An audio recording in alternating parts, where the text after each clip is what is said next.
We hear a lot of perspectives on the Mankind podcast. Inclusion of a guest is not an endorsement of their views, and the opinions expressed here do not always represent the mission or values of the Mankind Project USA. Even when things are going great, relationships are difficult. They take a lot of work, especially when they're not going so great. I wanted to bring in Lorin Krenn, a teacher, coach, author, and hypnotherapist, to talk about the challenges that men face in their relationships and how important it is for men to step up and show up the best way they can from a mature, masculine place. Lorin shares his personal journey of how finding his purpose and becoming a healthy masculine male role model has helped his marriage, has helped his coaching, has helped his life.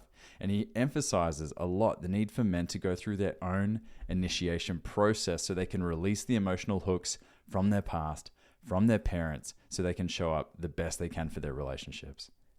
We go deep into masculine and feminine dynamics and how the polarity within a relationship is really important to understand. And we also dive into the importance of making sure that men can actually stand in the fire when things get tough and not run from the difficult conversations. So you're going to love this conversation with Lorin Krenn as we dive into all of the aforementioned topics and some more. This is the Mankind Podcast.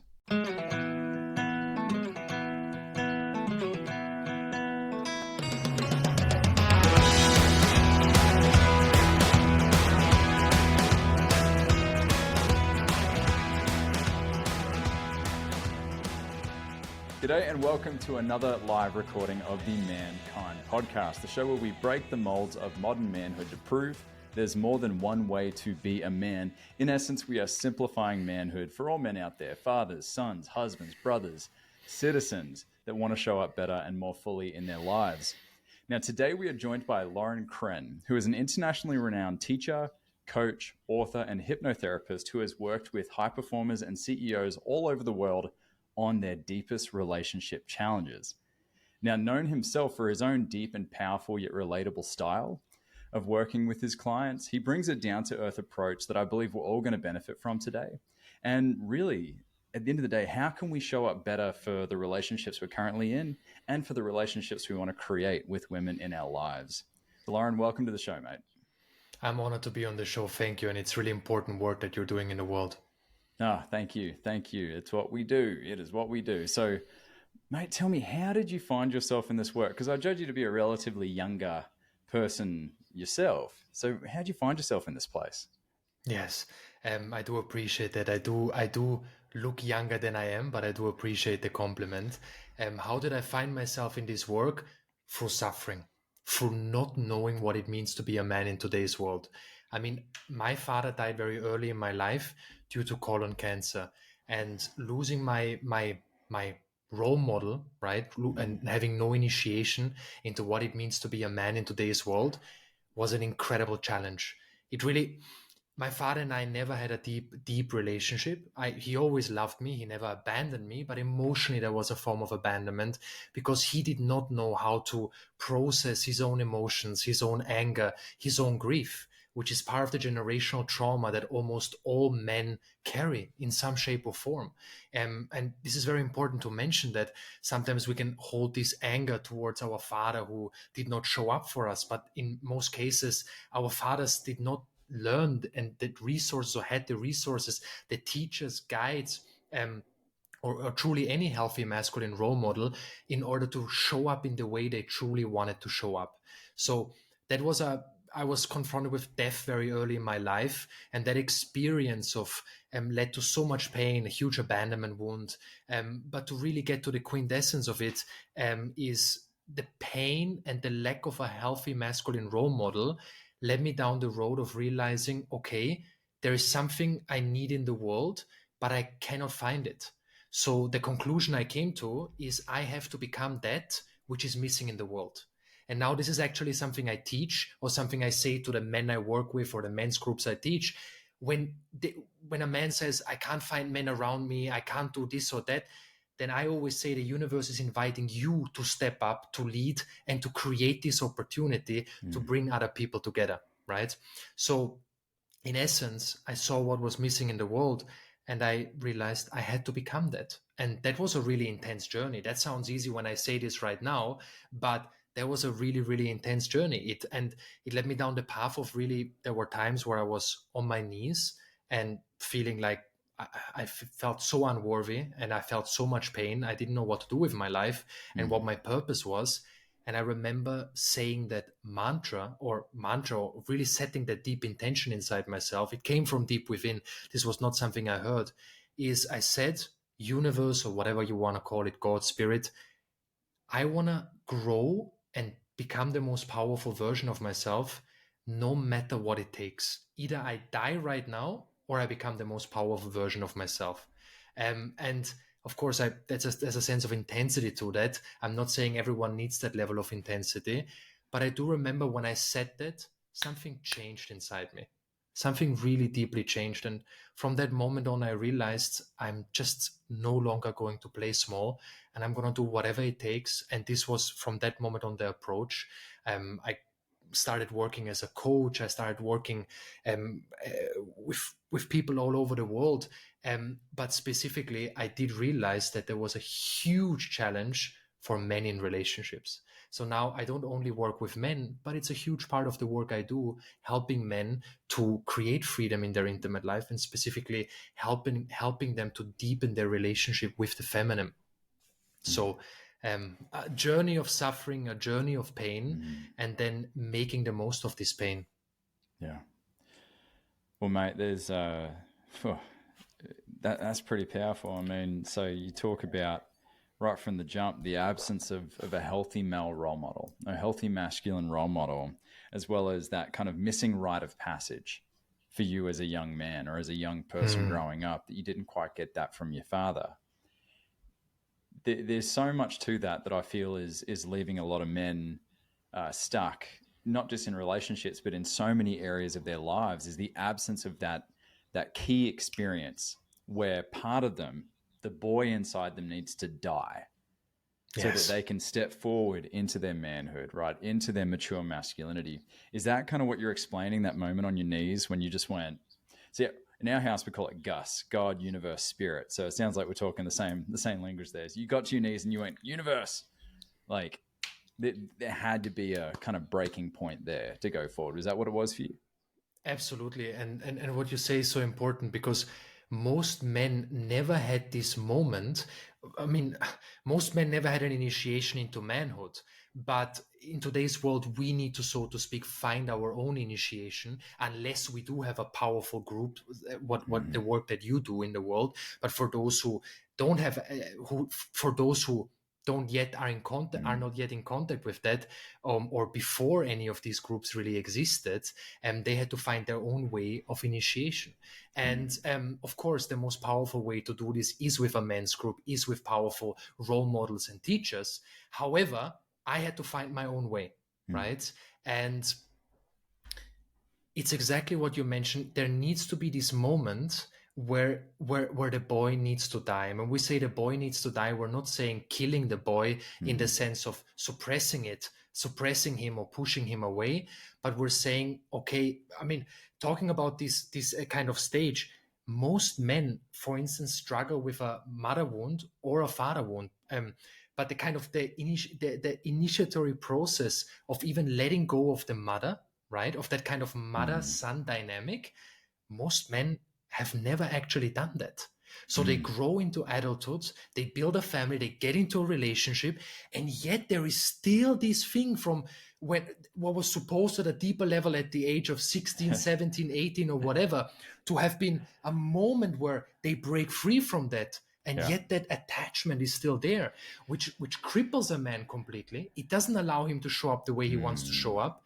Maybe he lives still in the shadow of his father, right? Yeah. Or he's still in the kind of mother-son dynamic. And I always like to call it, a man needs to enter into a when a man makes this initiatory step, he's no longer, I mean, he can still say he's a son, but now he's a man who honors his mother, who honors his father, if possible, but he's no longer in that son dynamic. Got you. Yeah, the umbilical cord has been cut Yes. in a way. That's one thing I experienced when I moved to South America and then I moved to the States. The umbilical cord was still attached all the way across the Pacific Ocean. You know, I had to be really conscious and clean in my intentions of, okay, what boundaries do I need to set within myself? Because my parents at the end of the day are going to do whatever they can to support me that's within their means. But how can I set that boundary myself so that I can't make it even easier for them to keep doing that? Absolutely. And it's releasing these emotional hooks, the anger, the blame, and the need for validation, the need to feel seen by. All of that needs to be released. It's almost like the big problem is that many parents, they themselves didn't have the tools to do this work, so they don't let the sun go. Many mothers don't let the sun go, right? Or fathers want to kind of mold their son into who they think he's supposed to be, which cripples a man. Which is often their unfinished business. Exactly. And at the end of the day, to say, okay, they need to one day, hopefully they will see you, for the men listening. Most likely they won't. And I would always assume that nothing will change, because by releasing these expectations, you reclaim your power and you say, wait a moment, I'm not going to wait for them to change, for them to see me. I'm going to release these ties and set these boundaries, as you said, because otherwise I cannot be a man that forges his own path. And I always had that deep knowing inside myself. This might sound intense, but there is a saying that goes, for some men, it sets them free when their father dies. Now, this doesn't mean there is profound grief. I had profound grief, yet my father tried to project his unlived dreams onto me. When he died, even though I had no masculine role model, it did create something inside me where I realized, okay, I now forge my own path. So I'm not saying that is a joyful experience, but I am saying, I mean, unless the father is very conscious, then of course it's totally different. But if the father is unconscious or stuck in his generational trauma, and then when the father dies, that's when many men then kind of awaken. But it doesn't need to have to get there. Because when we set these boundaries, when we release these emotional hooks, as men, we forge our own path. And unless that happens, all the other work we do is great, but it's not going to allow us to make the changes we want to make, at least from my perspective. This is where it starts. This is the foundation. And then we can go deeper. It's a soul level that the work needs to occur, is what I'm picking up that you're sharing, like the real core stuff here. Well, I was going to ask this later in the episode, and I know this could be its own episode, an own series, but can you give us just a snapshot as masculine and feminine dynamics and how they play into this? Because you've mentioned the feminine, you mentioned the masculine, and it's a big part of your teachings and what you put out there online. So can you just give us a snapshot of that and how that interplays here into relationships? Yes, thank you.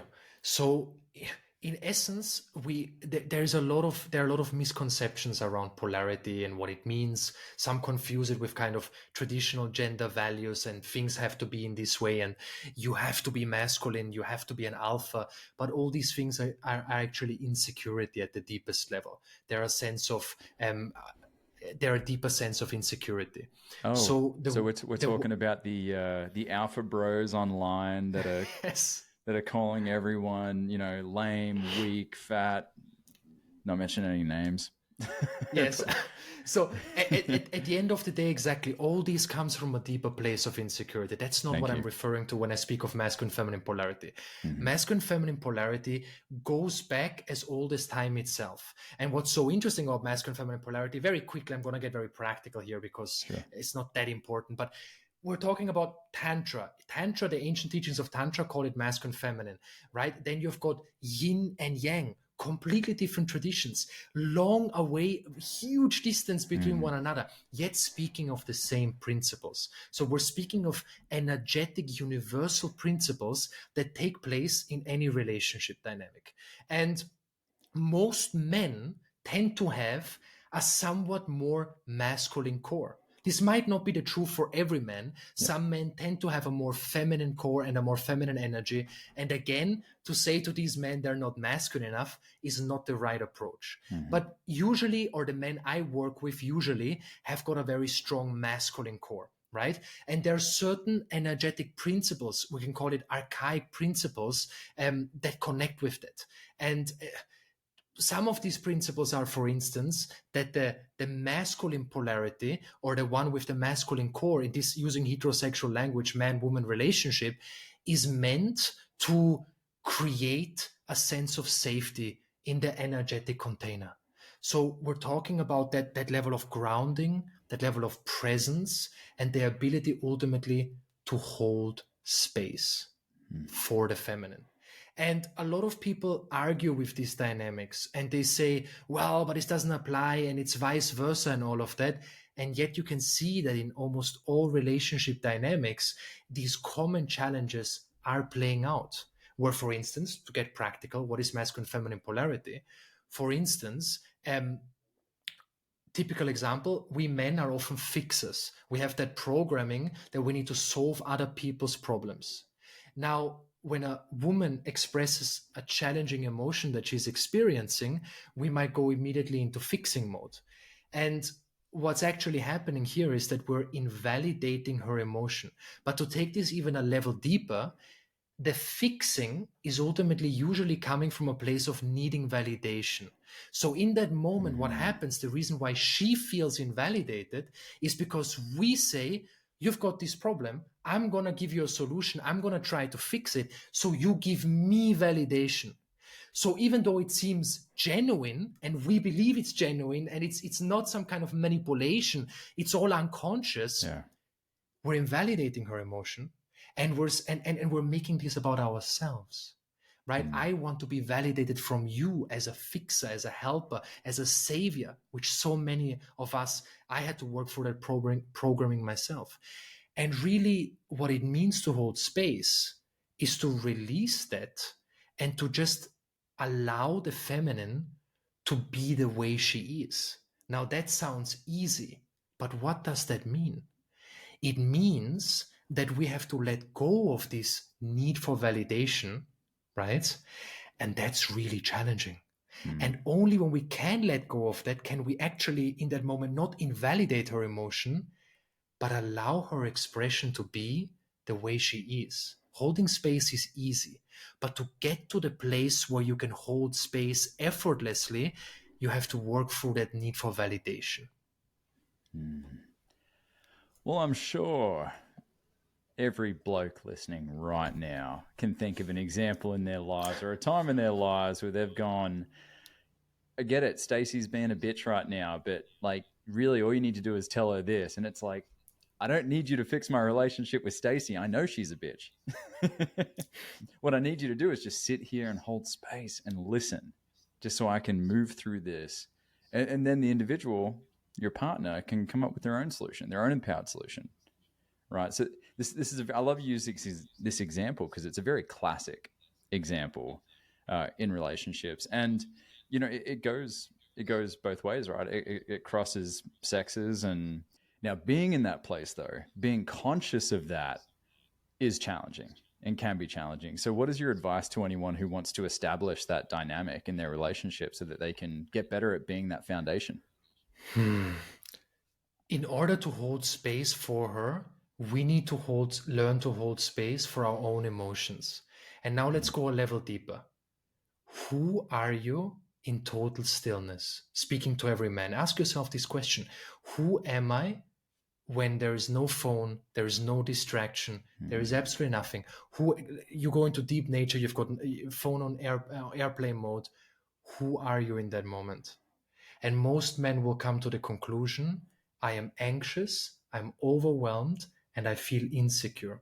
One of these. I feel sad, I feel grief. Usually, when we say insecurity, is still a superficial word ultimately, because the deeper kind of underlying emotion tends to be something along the lines of sadness or a deeper sense of grief. But this is a fundamental question that I always ask myself. Who am I in total stillness?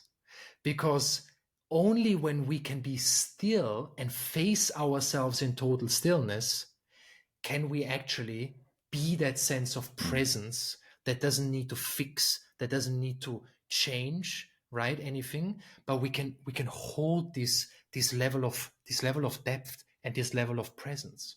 And it's so easy to want to change her mood, right? So it's almost like she's going through a challenge and we want to change her mood so we feel better about ourselves. And this is the biggest thing about polarity. When you asked me, the biggest thing is that we hardly had masculine role models who taught us what it means to feel safe and secure in ourselves. So we now go into this world, and where do we look for that safety and security? We often look for it in women, in sex, in intimacy, or it could be in making money, business. But specifically talking about relationships, right? It's in sex, it's in intimacy, and in women.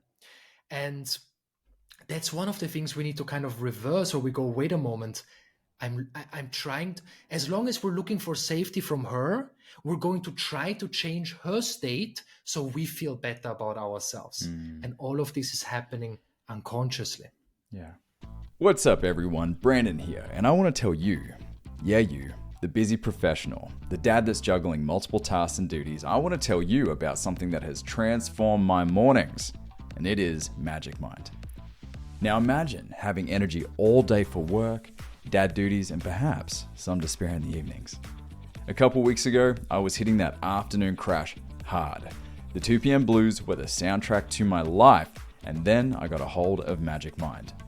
Now this is not just any supplement. It has been developed over 10 years by doctors and researchers with over 200 studies backing its ingredients. Now this tiny little powerhouse of a shot uses premium nootropics and adaptogens, and thanks to the advanced nano-encapsulation, it absorbs 5 to 10 times faster than any other pill. Now, since adding Magic Mind to my routine, I'm more focused, calm, and that energy sustains all day without the caffeine crash. It's safe, scientifically validated, and it helps me and my wife stay sharp and stress-free. So if you are ready to upgrade your day, head to magicmind.com and use the code UNCHAINED20, that's UNCHAINED20, at checkout to get 20% off your subscription. Now you can find those links in the show notes, that's magicmind.com, and at checkout, use the code UNCHAINED20. When you support our sponsors, you support our show, so I appreciate you as always, and trust me, you will thank me once you get a hold of this stuff.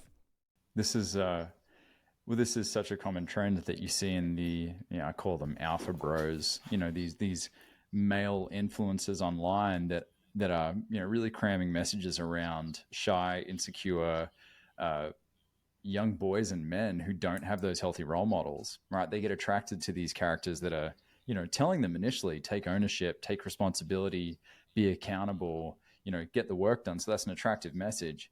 And then what they're doing is flooding them with, you have to be the alpha, you have to make money, you have to get status, you have to drive the car so you can have the women and the sex. And really, to me, that all is just an insecure way to avoid learning how to actually connect with women. Yes, absolutely. So I'm going to try and get all these riches and all this notoriety and status so that I can be with women. But inevitably, those relationships I would judge are going to be very shallow, very toxic, probably a lot of manipulation too.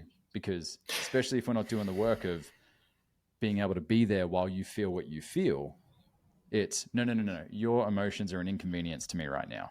I need them to stop. Yes. And you mentioned something really important here. Your emotions are an inconvenience to me. At the end of the day, the inconvenience is that her emotions get us in touch with our unresolved emotions. Mm-hmm. Her emotional challenges start to trigger our emotional challenges within us. Mm-hmm. And then, do this, do that, or that. But all these are unconscious attempts to not have to face these unresolved emotional challenges within ourselves. That's why I like to say the strongest man is the man who has faced himself in stillness. Because if you can face yourself in stillness, then you can face anything, right? And then when a woman shares her challenges, you are not going to get highly triggered, highly emotional reactive, right? Mm. And in that moment, you can just let her be. And exactly as Brandon was sharing, give her the space through your presence, allow her and give her the space to feel her emotions. And like Brandon also shared, allow her to have her own insights, because as we hold that space for someone else, they kind of are able to go into this mode of processing deeper emotions. Woo, preach.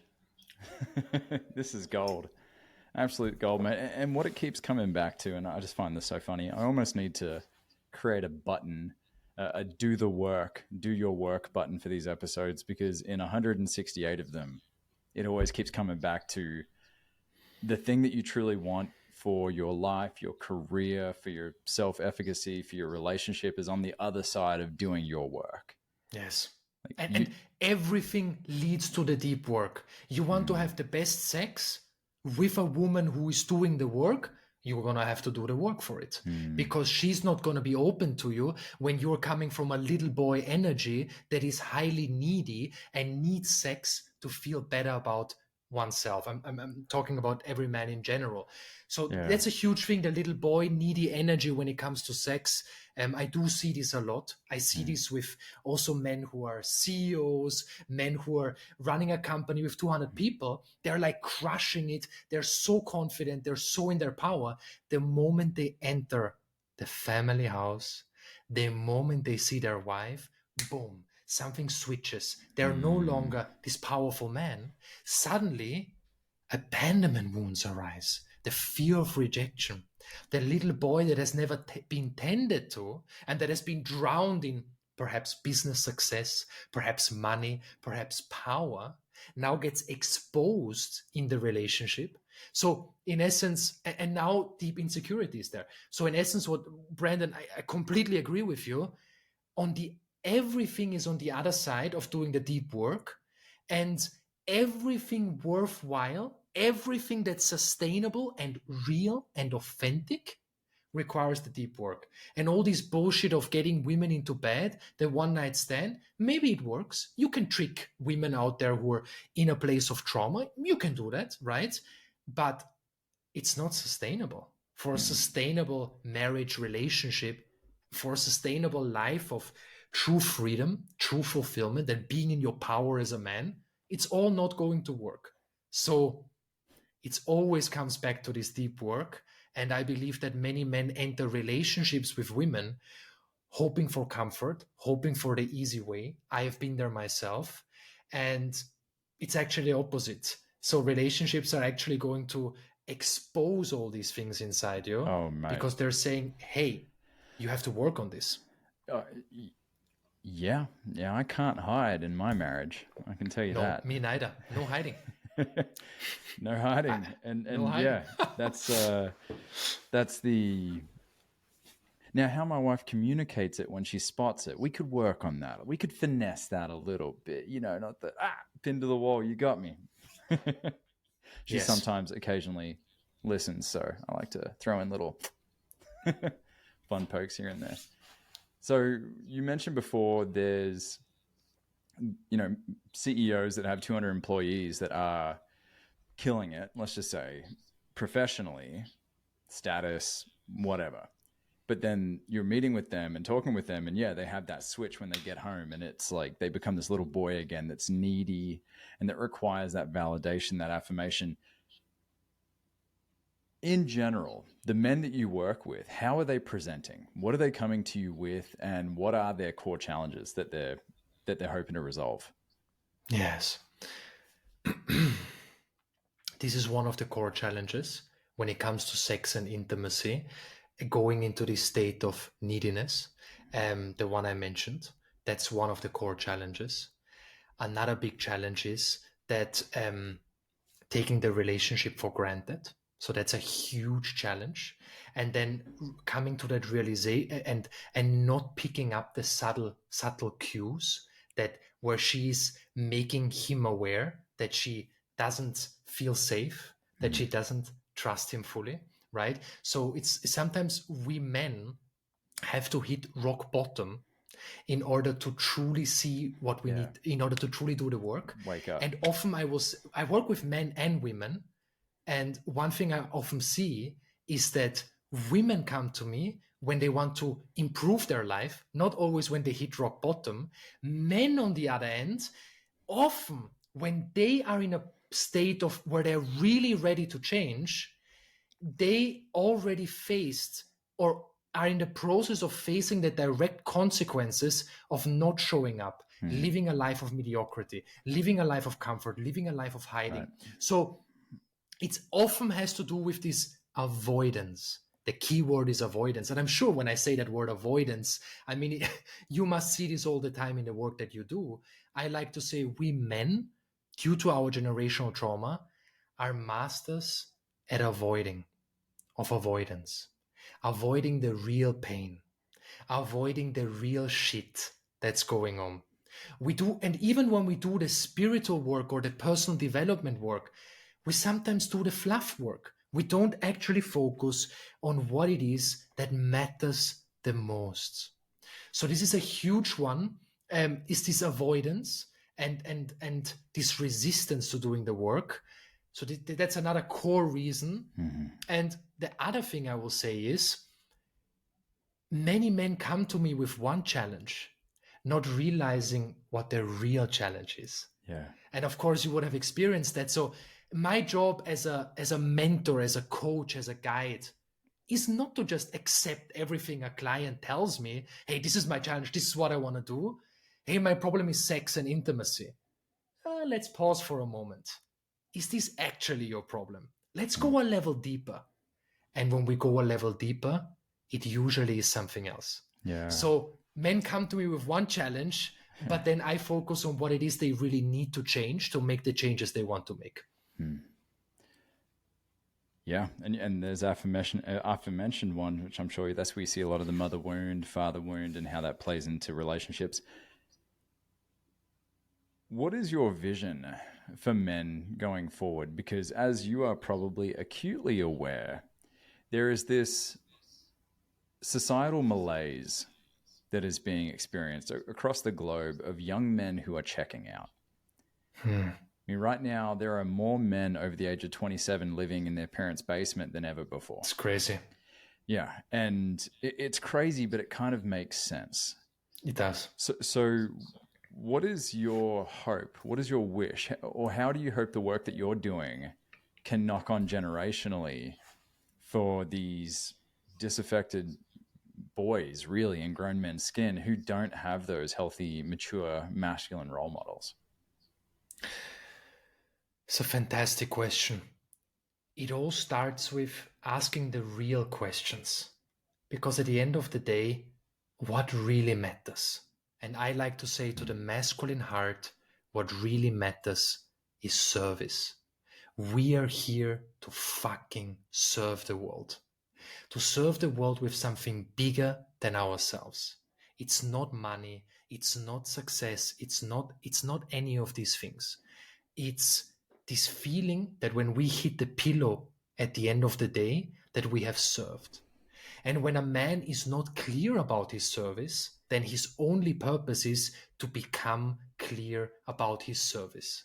Because this is interesting, because many men come to me with insecurities in their relationship. And I say, what's your service? What's your mission? And they say, I don't know. And I say, let's forget about your relationship for a moment. We'll get to that in due time. But let's focus on what really is important here, because you don't actually know what you want, where you want to go. You have no direction. It's like we're like in these moments, then we're like leaves flowing around, being tossed around in the wind. And we wonder why we feel insecure. It makes perfect sense because we have no foundation. The purpose is the foundation. Compass. And the compass, exactly. And it illuminates the path. It illuminates the path. For me, it was clear. My purpose is to become that what I saw was missing in the world. And through that, it became clear. It led me to the places. And then eventually it led me to the mentors. It led me to the places where I learned the things I had to learn, where I went through the experiences I had to go through. But I had a compass. I had a guide. But without that guide, without that desire, without that relentless need, I would have never experienced that, attracted these things, or even saw these opportunities. So it all starts with that. And for me, I say it's inevitable that a man creates what he wants to create in this world if he chooses this with his entire heart and soul. And it takes a deep warriorship, but you got to ask yourself the question, do you want to live a life of comfort and being lost, or do you want to go to the highest level? For me, I only work with men who want to go to the highest level. I even say to men, hey, I'm going to be honest with you here.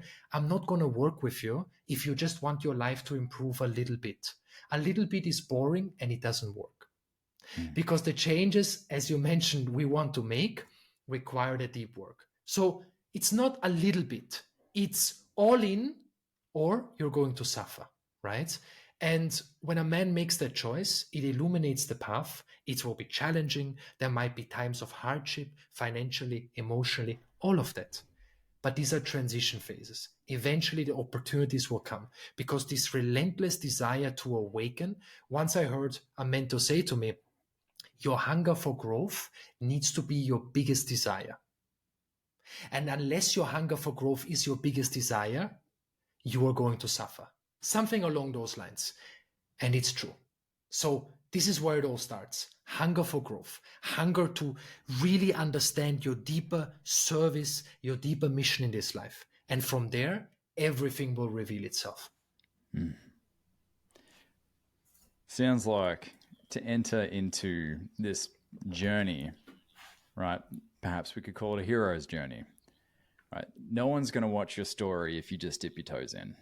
No one's going to sit in a theater, sticky floor, stale popcorn everywhere to watch your movie if it's like, oh, I'm going to somewhat kind of give this a shot and I might back out. It's got to be all in. And I can see now more clearly why, certainly in my case, in my history, why touching bottom, hitting bottom, or touching the stove for the 10th time, going, how do I keep making this mistake, is often what can be necessary to snap me out of whatever delusion I'm living in and going, man, I need to shape up. I need to put some work in. And usually it gets pretty, much to my wife's chagrin, I dive in so deep and get so possessed on it. So, man, that's powerful stuff. Rock bottom is a powerful teacher. It's a powerful teacher. And I would even say that all this energy, all this pain, this confusion, what does it mean to be a man in today's world? Finding your path, creating abundance, right? Or creating financial freedom. It's a lot for young men. It's a lot. It is intense. But who said the journey is meant to be easy? Who said it's going to be comfortable? Who said any of that? No one said that. And I believe we're here we're here to grow through this hardship. And if it were all easy and all given to us, look at the men who were given everything growing up. Maybe, I don't have the numbers. I don't even think there's a statistic, but maybe 1% are conscious enough to find their path. But the rest, they lose themselves when everything is given to them, because they never develop this deeper hunger, this deeper why I'm doing this work, which is one important thing I want to mention here for every man listening. Why are you doing the work? Are you doing it to please your woman? Are you doing it because she says you need to change? It's not going to work. So whenever a man comes to me and says, I want to do this for her, I say, okay, we can stop here. This is not going to work. I need something deeper, because you are not going to follow through when shit gets hard. And that's tough to hear. And there's an intensity. It's provocative. I do understand that. However, pleasing someone doesn't come from within. It's again this need for validation. So don't be too quick to do the work and before find out why you're doing it. So I thank you, because this is such a common thing I find. There's a joke that I like to throw around in the Mankind Project, which is, if you want to get men onto our trainings, market to their wives, right? Because they're the ones that are going to show up, and they're not even going to stop the car. They're just going to open the door and kick him out and go, fix him, and then drive away. Like, don't come back till you fix your shit is such a common experience. And one thing that I will often say to the women that come to me saying, my husband, my boyfriend really needs your men's group or needs this new warrior training or whatever. My follow-up question is always, does he want it though? Like, does he want it bad enough? Because if he comes because you told him to, you're both going to be very unhappy at the end of this experience. Bang on. It's not going to work. It's not going to work out well. And so, yeah, I love that you bring it back to what do you want? And it's something I end up talking with my clients with a lot of the time. An affirmation of like what do you want in all of this? Not what your parents want for you. It's such a simple question. Yeah. And it's such a simple question. And yet most men, if you ask them, what do you want?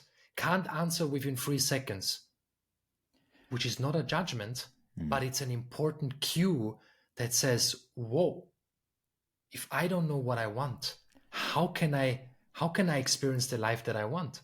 Yeah. Right? If I don't know what I want, I will please.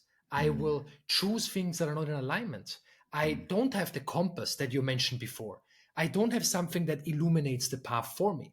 I am lost. I other people and life defines my meaning rather than I give my life meaning. Mate, audible gold. Lorin, this has been an absolute pleasure spending this time with you. There's just so much to pull from this, and I can't wait to get it out to our audience. And I want to take this moment to just put it out there to those listeners out there who have yet to go through the new warrior training. So the Mankind Project, that is our flagship training. We do it all over the world, 29 continents.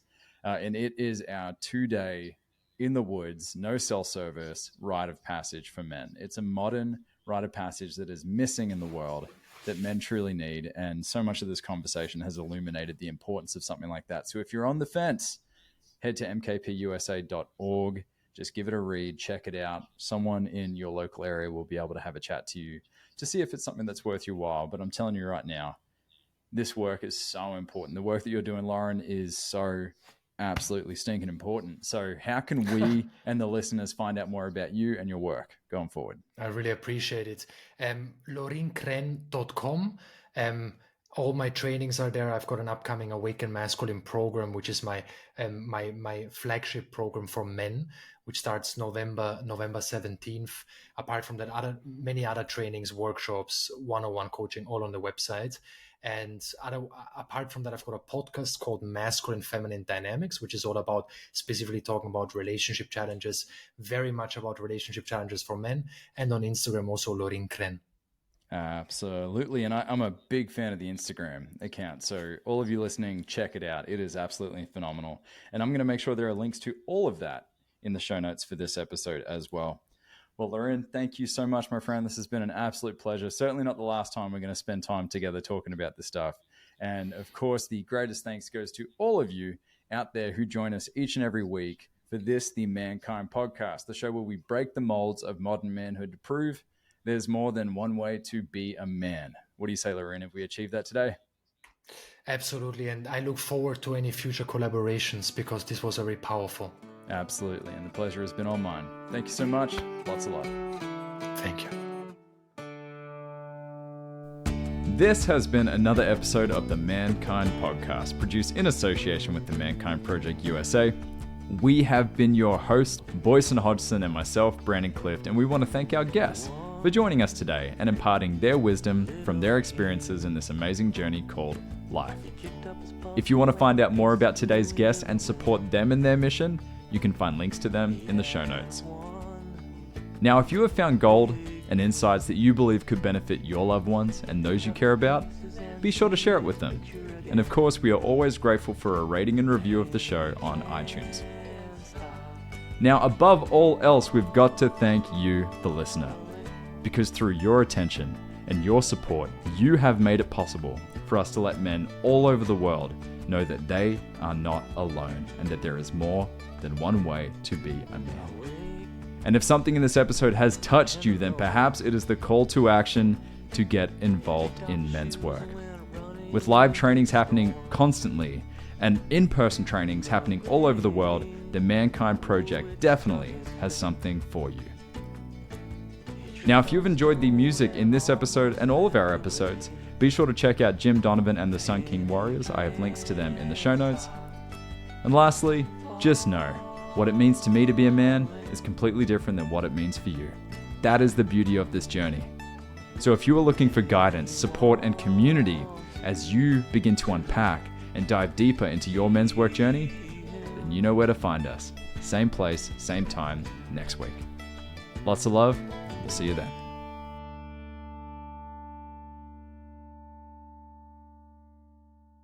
Hey, it's Boysen here with the Mankind Podcast. We are closing in on 100 5-star reviews of this podcast, and we have a goal. Brandon and I want to get to 250 5-star reviews. So help us out, will you? Please go to the Mankind Podcast on Apple Podcasts or Spotify and leave us a review. Thank you.